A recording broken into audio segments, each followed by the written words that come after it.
पारस से अधिक मूल्यवान क्या है? श्री कृष्ण नाम। इस बारे में एक छोटा सा दृष्टांत श्री सनातन गोस्वामी जी का है, जिसे हम श्रवण करते हैं। तुम वृंदावन में श्री सनातन गोस्वामी के पास जाओ, उनके समीप पारस है और वे तुम्हें दे देंगे। स्वप्न में भगवान शंकर ने दर्शन देकर यह आदेश किया।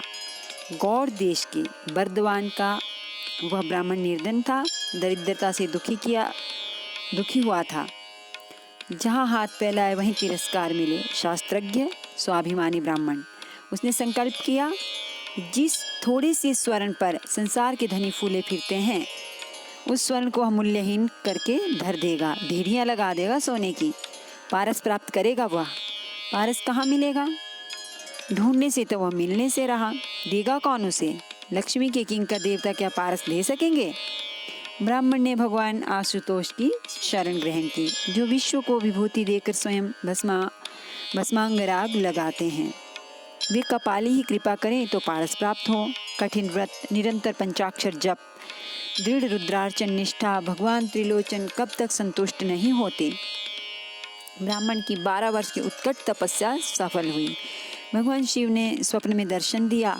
सनातन गोस्वामी के पास पारस है, वे दे देंगे उस महान रत्न को। ब्राह्मण का मार्ग का कष्ट प्रतीत नहीं हो रहा था। भगवान ने कहा है तो अवश्य दे देंगे, यही विश्वास उसे गोस्वामी जी के पास लिए जा रहा था। आपके पास पारस है क्या? वृंदावन में पूछने पर लोगों ने कहा, वृक्ष के नीचे रहने वाले कृष्काय करवा कौपीन धारी गुदड़ी रखने वाले एक साधु के पास जाने को। तो वह बहुत निराश हुआ। ये कंगाल सनातन गोस्वामी, ऐसे व्यक्ति के पास पारस होने की किसे आशा होगी? लेकिन यहाँ तक आया था तो पूछ लेना उचित लगा। मेरे पास तो नहीं है, मैं उसका क्या करता? सनातन जी ने कह दिया, एक दिन श्री यमुना स्नान को जा रहा था तो पैरों से टकरा गया। मैंने उसे वहीं रेत से ढक दिया, जिससे किसी दिन स्नान करके लौटते हुए छू ना जाए। उसे छूकर तो फिर स्नान करना पड़ता ना। तुम्हें चाहिए तो वहाँ से निकाल लो। स्थान बता दिया था। रेत हटाने पर पारस मिल भी गया।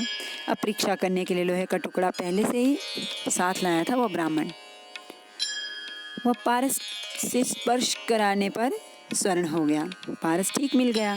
ब्राह्मण लौट पड़ा, किंतु शीघ्र ही उसके चित्त ने कहा, उन संत को तो यह प्राप्ति था।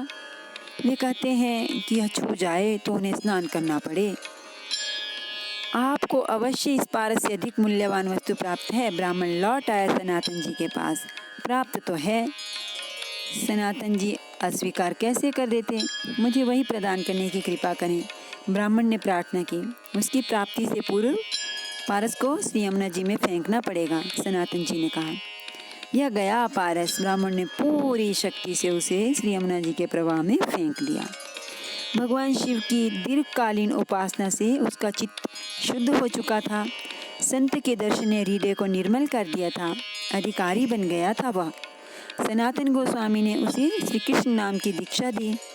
वह श्री कृष्ण नाम, जिसकी कृपा का कण कोटि कोटि पारस का सृजन करता है।